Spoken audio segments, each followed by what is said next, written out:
All right, get ready to pop some corks because Ah. today we are diving deep into the world of champagne. Ooh, sounds bubbly. It is going to be bubbly. We have excerpts from a book. It's Uh, just called Simply Champagne. Straight to the point. And let me tell you, it is jam-packed full of fascinating I insights. like it. So get ready. By the end of this, you'll be dropping champagne knowledge like it's nothing. Yeah, love it. That's what we like. So the book starts off Okay. talking about terroir, hmm which I know is like kind of a buzzword in the wine world, but what does it actually mean when we're talking about champagne? Well, I think a lot of times people, when they think of champagne, think of a brand. Right. But it's actually, champagne is really a place. And it's more than just like being made in a place. It's made by that place. Yeah. The soil, the climate, and like hundreds of years of like human expertise. Okay. And it all starts with something that might surprise you. Oh. Ancient seashells. Whoa, whoa, whoa. Hold on. Seashells. I thought we were talking about grapes. Millions of years ago, the Champagne region was actually under the sea. What? Yeah. And over time, those seashells turned into chalk, which forms like the bedrock of the vineyards. Oh, okay. So that like crisp minerality you taste in champagne, is that like a hint of like fossilized seashells? It very well could be. That just blew my mind. How does chalky soil actually affect the grapes? Well, chalk is porous, so it allows water to drain away easily, which you don't want the vines to get waterlogged. Right. But it also retains heat, which is super important in Champagne, which is a cool climate. Oh, so it's like a built-in temperature regulator for the vines. Exactly. That's so clever. Yeah, And speaking of climate, the book says that Champagne's location plays a huge role too, right? absolutely. That cool continental climate is like crucial for slow ripening of those grapes. Right. So those cold winters help control diseases, and those cool summers allow the grapes to develop like the vibrant acids Right. that make champagne like so refreshing. Okay, so now I'm getting the connection between the chalk, the climate, and the like delicious flavors. It's like this perfect storm of elements all coming together to create something truly unique. Exactly. Nature kind of provides the foundation, Mm-hmm. and then generations of winemakers have kind of built upon that foundation and honed their skills over centuries. Generations. The book then dives into this ranking system Okay. for champagne vineyards called the Échelle des Crus. Oh, yeah. And it kind of sounds like a hierarchy of terroir. Is that right? Yeah, it's essentially a classification of vineyard sites based on quality Okay. with Grand Cru villages at the top. So, like, think of places like AA, Boozy, Cremant. They're like the Grand Cru of, like, real estate in the wine world. Ooh, prime locations. Exactly. So these are the places where all these elements we've been talking about, like the chalk, the slope, the microclimate, it all comes together perfectly. Exactly, and you can actually taste the difference. These grapes from Grand Cru vineyards have the potential to produce like the most complex and age-worthy champagnes. This is making me want to go on a champagne treasure hunt. You should. Seek out some Grand Cru bottles. Absolutely. But before we go any further, Okay. let's talk about the grapes themselves. Mm-hmm. What are we actually dealing with here? Champagne is all about like this holy trinity of grapes. Pinot Noir, Chardonnay, Pinot Meunier. I love it. Each one brings something special to the blend. Okay, let's break it down. What does each of these grapes bring to the glass? Ah, right. I'm ready for a tasting adventure just through your description. So imagine biting into a juicy red berry with a hint of spice. Mm. That's Pinot Noir. It gives champagne structure, body, and those lovely red fruit characteristics. I love Pinot Noir. And now, picture like the bright zest of a lemon and a refreshing splash of like cool spring water. Ooh. That's Chardonnay, bringing elegance, acidity, and minerality to the blend. Oh, I feel so sophisticated already just thinking about it. Yeah. What about the third musketeer? Yes. Pinot Meunier. Pinot Meunier is kind of the friendly one, Okay. rounding things out with those ripe fruit aromas. Think ripe pear, a touch of apricot, Mm-hmm. and a soft, supple texture. So it's like the velvet glove on the iron fist, Exactly. adding that like smooth drinkability to the blend. It ends up- Amazing how they all work together, kind of like a winemaker's symphony. Exactly. The winemaker, or chef de cave as they call it, carefully selects and blends these three grapes to create this like harmonious masterpiece. Wow. Each champagne house has their own style, their own secret recipe, if you will. Okay, I'm ready to see how they work their magic, but what about the bubbles?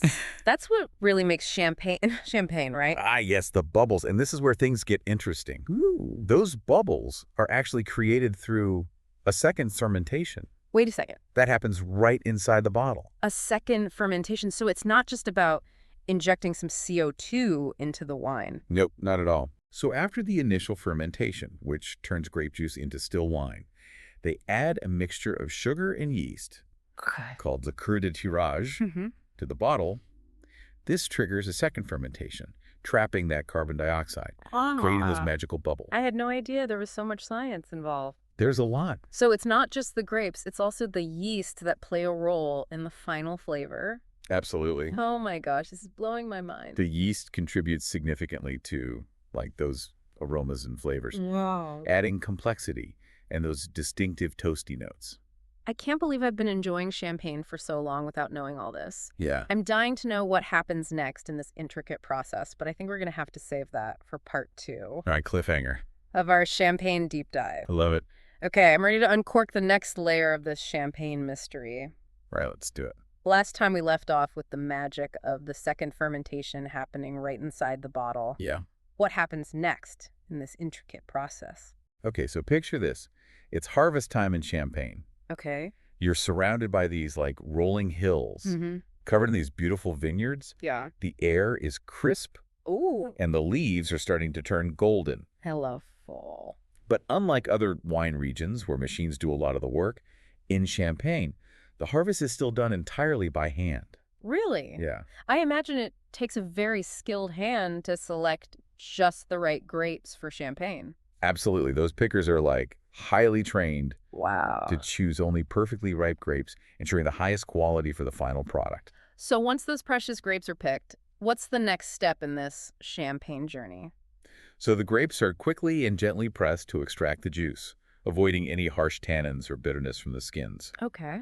That juice then undergoes a first fermentation where the yeast transforms the sugar into alcohol, Okay. creating a base wine. So that first fermentation is pretty standard winemaking. Exactly. But what sets champagne apart is what happens next. Exactly. This is where the special liqueur de tirage comes in. Okay. That mixture of sugar and yeast that we talked about earlier. Yes. They add it to the base wine, which is then bottled and sealed Okay. and laid to rest in those cool, dark cellars. So that kicks off that second fermentation Yes. that creates those magical bubbles. Mhm. But I have to ask, Yeah. what's actually happening inside those bottles while the champagne is patiently waiting in the cellar? So this is where the magic happens. Ooh. The second fermentation not only creates the bubbles, but it creates a complex interplay of flavors and aromas. Oh. Remember those yeast cells we talked about? Yeah. As they consume the sugar and create CO2, they also start to break down. Okay. This process, called autolysis, Mm. releases these compounds that add a whole new dimension to the champagne. Oh, wow. Like those delicious notes of brioche, toasted bread, even a hint of a hazelnut. So the longer the champagne ages, the more complex those flavors become. Exactly. It's like a slow, delicious transformation. That's so cool. But then we have those spent yeast cells, Right. lees, hanging out at the bottom of the bottle. Yeah. How do we get rid of those without losing all those precious bubbles? Yeah, that's a good question. This is where the art of remouge comes in, also known as riddling. Riddling. Okay. It's been practiced for centuries. Wow. Imagine rows upon rows of bottles slowly being tilted, neck downwards, over weeks or even months. Wow. Skilled workers, called remewers, carefully rotate each bottle a quarter turn every day. Wow, that sounds meticulous. It's a delicate dance of precision and patience. It's an art. It is. So then what happens after that? And then comes the grand finale, dégorgement, which means disgorging. Okay, what is dégorgement? This is where they remove the lees from the bottle. Okay. So the neck of the bottle is frozen, trapping the lees in this plug of ice. Oh, okay. And then the bottle is quickly opened. Okay. The pressure inside expels the ice plug, and voila. Wow. The lees are gone, leaving behind this beautifully clear champagne. That is incredible. Yeah. It's like a tiny explosion of flavor being unleashed. Yes, exactly. So at this point, the champagne is basically ready to go. Almost. There's one final step. Okay. They add a small amount of liqueur d'expédition, a mixture of wine and sugar, Right. to top up the bottle. and adjust the sweetness level. Ah, so that's where those different sweetness levels that we see on labels come in, like brut, extra dry, all that. Exactly. So It's like the final touch of the artist, mm-hmm. adding that perfect balance of sweetness. Yeah, it's amazing how those subtle choices can make such a big difference in the final product. Absolutely. It's really highlighting the artistry of champagne making. It really is. It's mind-blowing to think about how much care, tradition, and expertise goes into every single bottle. It truly is. But the journey's not over yet. We still need to explore, like, the world of champagne styles and the people behind those iconic bottles. Okay, I'm ready for that. Okay, my glass of curiosity is overflowing here. Mine too. We've gone through the incredible journey of how champagne is made from those ancient seashells, Yeah. that meticulous méthode champenoise. Yeah. Now I'm ready to meet the masterminds behind the bubbles. Yeah.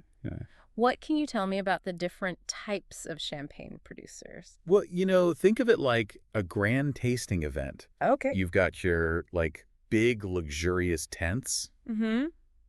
showcasing those, like, really famous names. Okay. Those are the Grand Maison. Oh, okay. So think Moet and Chandon, Veuve Clicquot, Dom Perignon. Mm-hmm. These are the powerhouses of champagne, Okay. often with centuries of history and a signature style. So if you want that classic champagne experience, Yeah. like a Grand Maison is a pretty safe bet. Exactly. But what about for those seeking something a little more off the beaten path? Yeah. Something with like a more personal touch? Then you wander over to those, like, charming artisanal booths. No. Those represent the independent vignerons. Okay. These are smaller producers, often Hmm. family-run, Okay. who grow their own grapes Right. and focus on expressing, like, the unique personality of their specific vineyards. Ah, so they're like the craft brewers of the champagne world. You got it. Each bottle tells a story, Yeah. not just of the grapes, but of the place and the people who made it. Exactly. They prioritize terroir expression above all else. I like that. So, for example, Jacques Salas Mm-hmm. is known for his minimal intervention approach, Okay. letting the, like, natural flavors of his vineyard, like, shine through. I like that. Then you have someone like Eglioriot, Okay. crafting powerful and age-worthy champagnes, Oh. reflecting that, like, unique character of their land. That's so cool. So it's really like each vigneron is like Yeah. bringing a little piece of their world into the bottle. Exactly. I love that. Yeah. Where do cooperatives fit in? Okay. Cooperatives. Are they like the food trucks at this grand tasting? Oh, I like that. Yeah. Offering these delicious options at like a great value. Yeah, they're groups of smaller growers Okay. who pool their resources to produce and market champagne together. Oh, okay. So it allows them to, like, combine their expertise and offer high-quality champagne Right. at more, like, accessible prices. Okay, that makes sense. So we've got those big houses Mhm. with their like iconic names, the passionate vignerons Yeah. with their terroir-driven expressions, and Mhm. those collaborative cooperatives Yeah. offering quality and value. But the book also hints at some exciting new trends in champagne. What's bubbling up on the horizon? Oh, so tastes are evolving, Okay, and so is champagne. okay. So there's a growing movement towards lower dosage champagne. What does that mean? So that means less sugar is added Oh, okay. after degorgement. Right. The result is, like, drier, Okay. more precise champagne, really showcase that, like, purity of the fruit Yeah. and the terroir. Yeah, I love that idea of like letting those natural flavors shine, like a So- real back to basics approach. Exactly. What else is shaking things up? Some producers are experimenting with oak aging, Ooh, interesting. either for the base wine or the finished champagne. Okay. This adds another layer of complexity, Okay. introducing subtle notes of vanilla, spice, even toasty oak. Oh, that's so cool. It's fascinating how those like subtle choices in the process can make such a big difference in the final product. Exactly. It really highlights that artistry of champagne making. Mm-hmm. But let's be real, there are challenges facing champagne. Right. The book touches on sustainability and climate change. Mm-hmm. What are some of the key concerns? Well, sustainability is huge in the wine world. Right. Champagne's no exception. Yeah. It's about minimizing, like, the environmental impact of viticulture, Okay. reducing chemical use, conserving water, preserving biodiversity. Right. It's about ensuring that future generations can continue to enjoy this incredible beverage. Yeah, it's a good reminder that like a glass of champagne is connected to so much more than just the grapes in the bottle. It's Exactly. about respecting the land Hmm. and that delicate balance of nature. Yeah. And then there's climate change, which is already impacting wine regions around the world. Hmm. What are the potential effects on Champagne? Climate change is a very real concern. Mm, Warmer temperatures can lead to grapes ripening too quickly, right, which could upset that delicate balance of sugar and acidity right. that's so crucial for champagne. Exactly. It could also lead to changes in the types of grapes Yeah. that can thrive in the region. It's a sobering thought, but it's also inspiring to see the champagne industry stepping up to the challenge. Hmm. The book mentions the CIVC, the governing body of Champagne, Right. is actively working on solutions. Yeah, they're doing a lot of great work. What are some of the ways that they're tackling these challenges? They're leading the charge on many fronts, researching new grape varieties Oh, that wow. can adapt to warmer temperatures, Oh, to promoting sustainable practices in the vineyards. yeah. It's all about striking that balance Mm. between preserving tradition and embracing innovation. So it sounds like the future of Champagne hinges on finding that harmony Hmm. between honoring the past and adapting to the future. I couldn't agree more. It's about safeguarding those like elements that make champagne so unique while evolving to meet the challenges of a changing world. Well, this has been an incredible deep dive into the world of Champagne. It has. We've gone from ancient seashells to cutting-edge innovations, Hmm. exploring the history, the terroir, that meticulous process, Hmm.